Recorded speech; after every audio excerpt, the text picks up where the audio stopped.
मैं रंजना सालिया BEd classes में फिर से आपका स्वागत करती हूँ। बीएड सेकेंड ईयर की क्लासेस हैं। 4th यूनिट हम पढ़ रहे हैं educational management and creating inclusive school. इस 4th यूनिट में हम बात करें चैलेंजेस इन इंक्लूसिव एजुकेशन। इसका फर्स्ट पार्ट ज़ीरो रिजेक्शन या शून्य अस्वीकृति के बारे में हमने पहले की वीडियो में चर्चा कर ली है। इस वीडियो में हम आगे की बात करें तो अभी हम बात करने जा रहे हैं आधारभूत जो संरचना होती है विद्यालय की, उससे संबंधी जो चुनौतियां सामने आती हैं विद्यालय में। आधारभूत सुविधाएं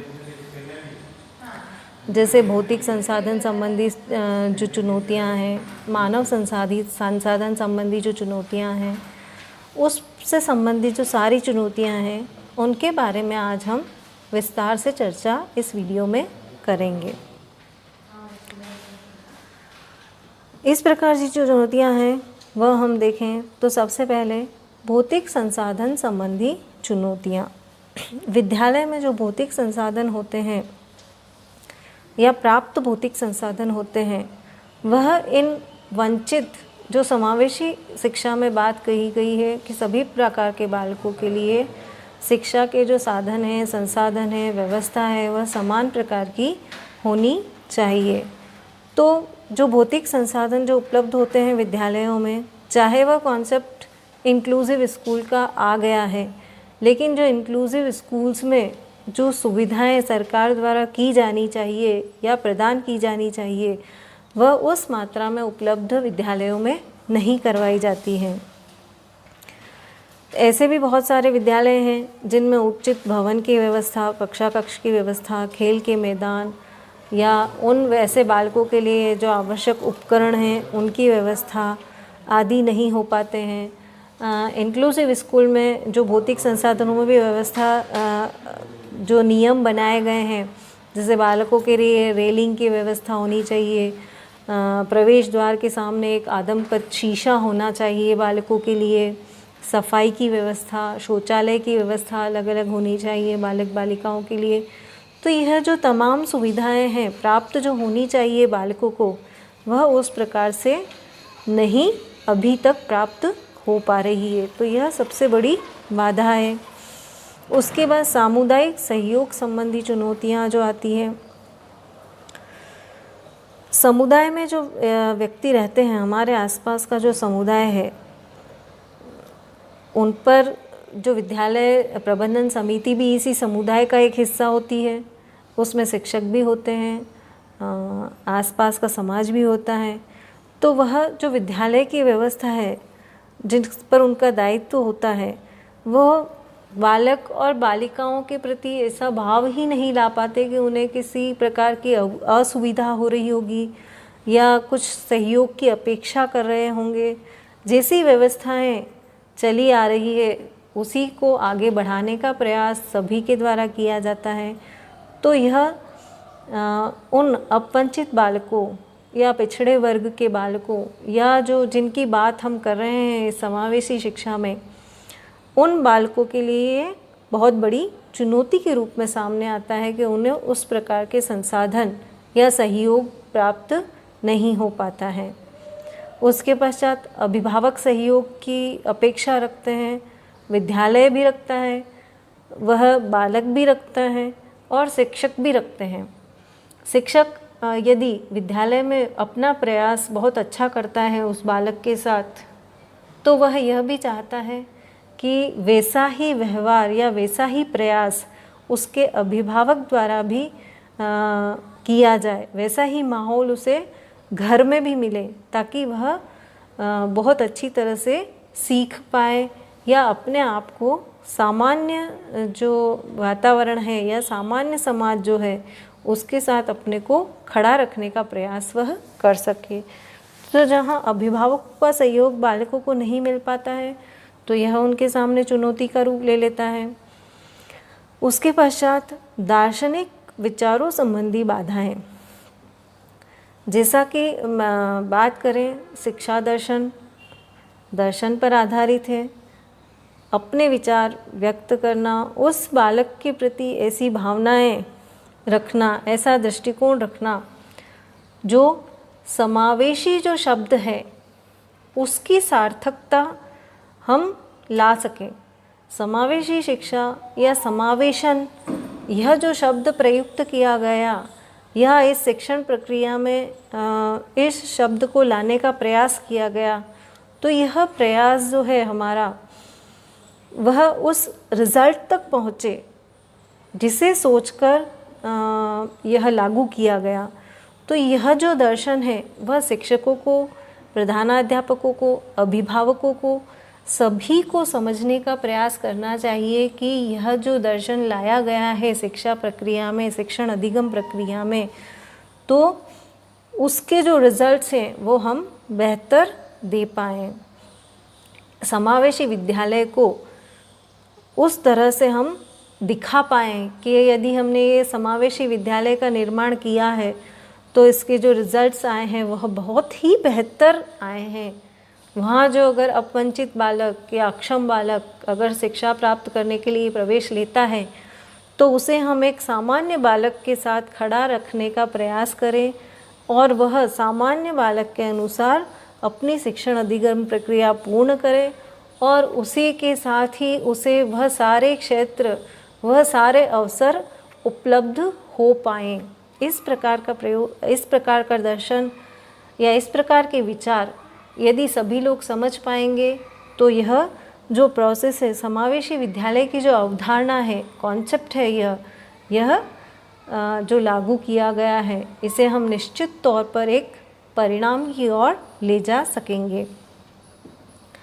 इसके पश्चात दृष्टिकोण संबंधी समस्याएं आती है। वही शिक्षकों का दृष्टिकोण, प्रधानाध्यापक का दृष्टिकोण, अभिभावकों का दृष्टिकोण, हमारे आसपास के समाज का, आसपास के लोगों का दृष्टिकोण हम सकारात्मक कर पाएँ और एक बड़ा दृष्टिकोण हम रख पाएँ। इस प्रकार की व्यवस्था अगर की जाती है तो यह समस्याएं उत्पन्न बालक के सामने नहीं होगी। इसके बाद शिक्षण प्रशिक्षण का अभाव होता है। शिक्षक प्रशिक्षण जो सरकारी विद्यालय हैं वहाँ तो प्राय देखा जाता है कि प्रशिक्षित जो होते हैं शिक्षक, ट्रेंड जो शिक्षक होते हैं वही शिक्षण का कार्य करते हैं। लेकिन निजी विद्यालयों में या कहीं आसपास छोटे मोटे विद्यालयों में देखा जाता है कि जो अप्रशिक्षित लोग होते हैं वही शिक्षक का शिक्षण का कार्य विद्यालयों में करवाते हैं।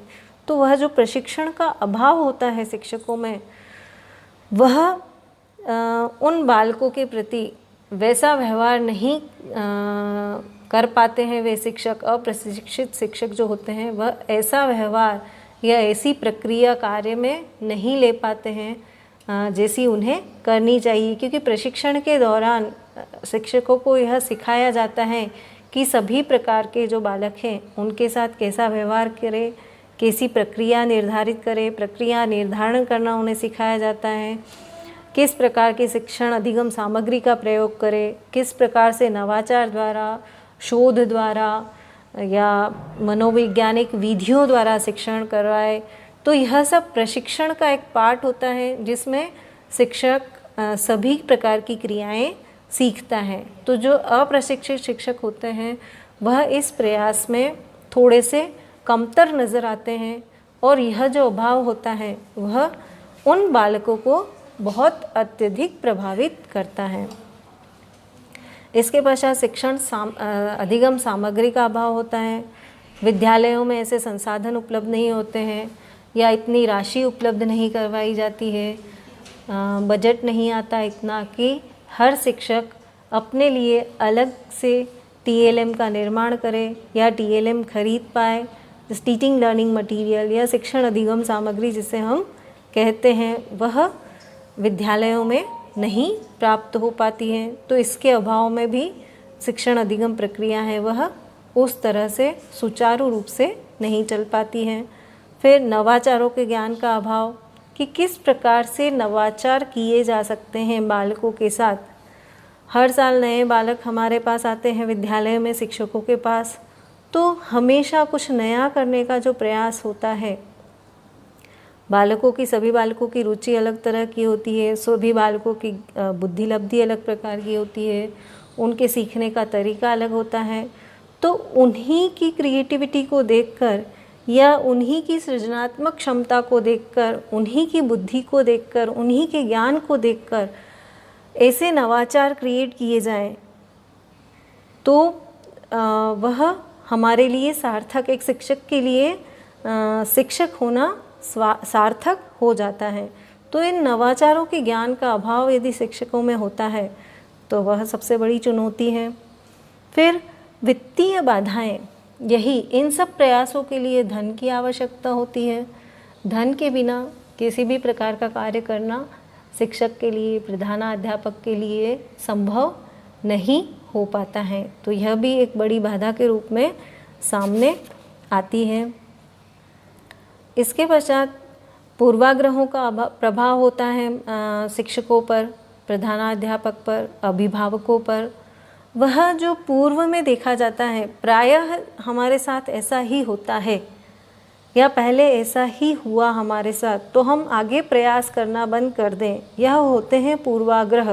पूर्व की घटनाओं को देखकर अनुमान लगाना कि ऐसा ही होगा, यह पूर्वाग्रह होते हैं। और इन पूर्वाग्रहों का प्रभाव ऐसे बालकों के लिए हानिकारक होता है। अब वंचित और अक्षम बालकों के लिए पूर्वाग्रह जो होते हैं वो बिल्कुल हानिकारक होते हैं, क्योंकि शिक्षक, प्रधानाध्यापक, अभिभावक यही अनुमान लगाते हैं कि इस प्रकार के जो बालक हैं वह कभी सीख नहीं सकते या कुछ भी सीख नहीं पाते। उन्हें केवल एक सामान्य सा ज्ञान दिया जा सकता है, उन्हें किसी भी क्षेत्र में निपुण नहीं किया जा सकता। तो यह जो पूर्वाग्रह हैं यह भी बहुत बड़ी चुनौती के रूप में सामने आते हैं।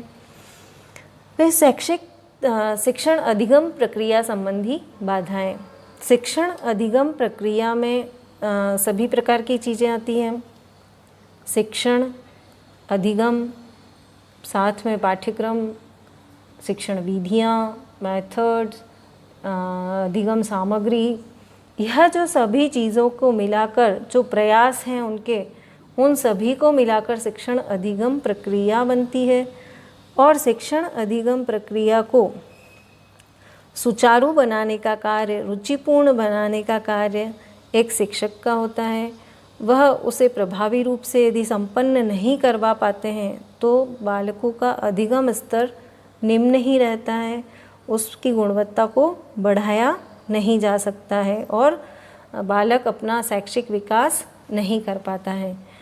उसके बाद शैक्षिक तकनीकी संबंधी समस्याएं।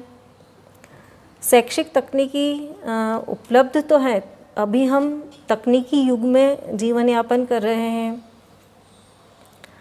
लेकिन अगर सरकार द्वारा ये तकनीकी उपलब्ध भी करवा दी जाए विद्यालयों में तो बहुत सारे ऐसे शिक्षक हैं जो उस तकनीकी का उपयोग या तो करना आता नहीं या करना चाहते ही नहीं। कुछ प्रयास करें तो वो इससे यूज़ टू हो सकते हैं, सीख सकते हैं बहुत आसानी से, लेकिन बहुत सारे शिक्षक ऐसे होते हैं जो सीखने का प्रयास ही नहीं करते हैं। तो यदि हम तकनीकी से जुड़ेंगे नहीं स्वयं तो हम उन तकनीकी से छात्रों को भी नहीं जोड़ पाएंगे। और शिक्षक यह नहीं समझ पाते हैं कि हम तकनीकी की सहायता लेकर जो अधिगम टीचिंग लर्निंग प्रोसेस है उसे बहुत सरल बनाया जा सकता है, सुचारू रूप से, सहज रूप से, रुचिपूर्ण तरीके से बालक सीख सकता है। लेकिन हम उस तकनीक का प्रयोग करना जानते ही नहीं या चाहते ही नहीं हैं। तो यह जो विचार है, नहीं जानना और नहीं चाहना, यह भी एक बाधा के रूप में सामने आता है, चुनौती के रूप में हमारे सामने आता है। इसके पश्चात बाधा रहित वातावरण की अन्य चुनौतियाँ। बाधा रहित वातावरण को बनाने में जो अन्य चुनौतियाँ देखी जाती है छोटी छोटी, वह है भौतिक संसाधन संबंधी चुनौतियाँ कि विद्यालय में ऐसे बालकों के लिए कोई भौतिक संसाधन उपलब्ध नहीं होते हैं। इवन विद्यालय भवन भी इस तरह का नहीं होता है, कक्ष वैसे नहीं होते हैं जैसे शिक्षा के लिए चाहिए, शिक्षण अधिगम प्रक्रिया के लिए चाहिए।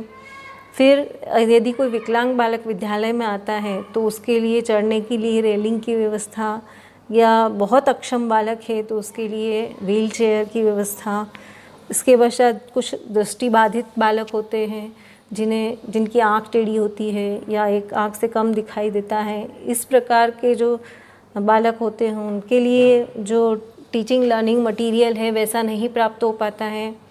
कुछ श्रवण बाधित बालक होते हैं जिन्हें सुनने में तकलीफ़ होती है तो उनके लिए वैसी मशीन उपलब्ध नहीं हो पाती है। तो इस प्रकार की जो बहुत सारी बाधा रहित वातावरण की जो अन्य चुनौतियां हैं छोटी छोटी, इस प्रकार से इस समावेशी शिक्षा के रास्ते में दिखाई देती है। यहाँ तक हमने चुनौतियों के बारे में बात की। अब इस चुनौतियों से बचने का या इन बाधाओं से बचने के लिए बाधा रहित वातावरण को बनाने के लिए क्या प्रयास किए जा सकते हैं। तो बाधा रहित वातावरण तैयार करने के जो उपाय हैं, इन चुनौतियों से बचने के उपाय या इन चुनौतियों को लेकर क्या क्या किया जा सकता है, इसकी हम बात करें। सबसे पहले आवासीय विद्यालयों की स्थापना करना। सभी क्षेत्र में इस प्रकार के बालक पाए जाते हैं, अक्षम बालक, वंचित बालक, अपवंचित बालक या आर्थिक स्थिति से कमज़ोर बालक। तो इस प्रकार के बालकों के लिए आवासीय विद्यालयों की स्थापना की जाए ताकि बालक को घर से आने में असुविधा नहीं हो, या बहुत दूरी पे यदि विद्यालय है तो उन्हें बहुत सारी समस्याओं का सामना करना पड़ता है। तो इस प्रकार की जो समस्याएं उनके सामने नहीं आए, इसके लिए वही बालक विद्यालय में ही रहे और शिक्षा प्राप्त करें। उनके खाने पीने की सुविधा, रहने की सुविधा सभी विद्यालय में अगर उपलब्ध की जाए आवासीय विद्यालय के रूप में, तो उन्हें जो यह प्रक्रिया है शिक्षण अधिगम प्रक्रिया, वह बहुत अच्छी तरह से वो इस प्रक्रिया का लाभ ले पाएंगे और अपना अधिगम सुचारू रूप से और गुणवत्तापूर्ण अधिगम कर पाएंगे। इसके पश्चात विद्यालय में सभी प्रकार के भौतिक संसाधनों की उपलब्धि होनी चाहिए। भौतिक संसाधनों की जैसे बात की कि किसकी कमी रहती है, रेलिंग, शौचालय, कक्षा कक्ष, भवन, मेज, कुर्सी, बैठक व्यवस्था, ब्लैक बोर्ड उन बालकों के लिए उचित व्यवस्था में हो, रोशनी पर्याप्त, पानी की व्यवस्था, यह सब जो भौतिक संसाधन हैं उनकी उपलब्धि विद्यालय में होनी चाहिए। फिर प्रधानाध्यापक, शिक्षकों एवं अभिभावकों में समन्वय स्थापित हो ताकि वह इसे विद्यालय की व्यवस्था को और बेहतर बनाने का प्रयास साथ में मिलकर कर सकें और बालक से जुड़ी जो समस्याएं हैं उनका समाधान समय समय पर इनके समन्वय के द्वारा बहुत आसानी से किया जा सकता है। फिर शिक्षण अधिगम प्रक्रिया में अपेक्षा अनुसार सुधार किया जाए। शिक्षण अधिगम प्रक्रिया जो है उसमें बालकों की अपेक्षा के अनुसार, यदि वह सामान्य बालक है तो उनकी अपेक्षाएं सामान्य जो तरीका चला आ रहा है उस तरह से पढ़ाया जा सकता है। लेकिन जो विशेष बालक हैं, अपवंचित बालक हैं या अयोग्य बालक हैं, तो उनकी अपेक्षा के अनुसार उस प्रक्रिया में सुधार करके उस प्रक्रिया को अपनाया जाए तो इसके बेहतर परिणाम सामने आ सकते हैं। फिर शिक्षकों हेतु सेवारत प्रशिक्षण की सुविधा। शिक्षकों के साथ वैसे तो सेवारत प्रशिक्षण की सुविधा अभी है, हर सेशन में शिक्षकों के लिए इस प्रकार के प्रशिक्षण की व्यवस्था की जाती है, लेकिन उन प्रशिक्षण में भी बस केवल पाठ्यक्रम से संबंधित बात होती है, नवाचारों से संबंधित बात होती है और जो नई टेक्निक्स है उनके संबंध में बात की जाती है।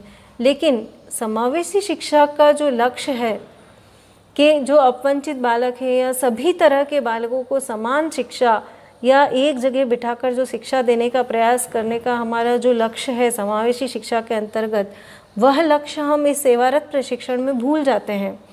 सेवारत प्रशिक्षण के माध्यम से हमें इस प्रकार के बालकों के साथ कैसा व्यवहार करना चाहिए, कैसी प्रक्रिया को अपनाना चाहिए और उसके लिए एक ऐसा माहौल या ऐसा वातावरण क्रिएट किया जाए कि वह खेल खेल में ही बहुत सारी चीज़ों को सीख ले और अपने को सामान्य लोगों के समान योग्य बनाने का प्रयास वह बालक कर सके। ऐसी व्यवस्था सेवारत प्रशिक्षण के अंदर की जानी चाहिए। शिक्षकों द्वारा बालकों के लिए रुचिपूर्ण शिक्षण अधिगम वातावरण तैयार करना। जब यदि प्रशिक्षण के द्वारा या ऐसे प्रयास अगर सरकार के द्वारा किए जाएंगे तो शिक्षकों के लिए ऐसा माहौल बनाना विद्यालय में आसान होगा जिससे शिक्षण अधिगम प्रक्रिया बहुत अच्छी हो सके।